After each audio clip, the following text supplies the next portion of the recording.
এবার ইরান যুদ্ধের খবর।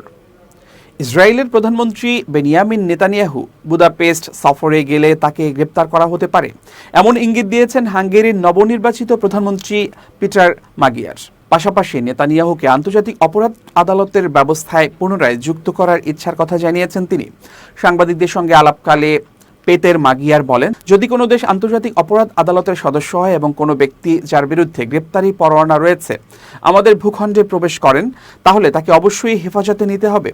রয়টার্স জানিয়েছে, বর্তমান প্রধানমন্ত্রী ভিক্টর অরবান পূর্বে নেতানিয়াহুর ডানপন্থী সরকারের সঙ্গে ঘনিষ্ঠ সম্পর্ক গড়ে তুলেছিলেন এবং 2025 সালে নেতানিয়াহুকে বুদাপেস্টে স্বাগত জানানোর আগেই হাঙ্গেরিকে আন্তর্জাতিক অপরাধ আদালত থেকে বের হয়ে যাওয়ার পথে নিয়েছিলেন।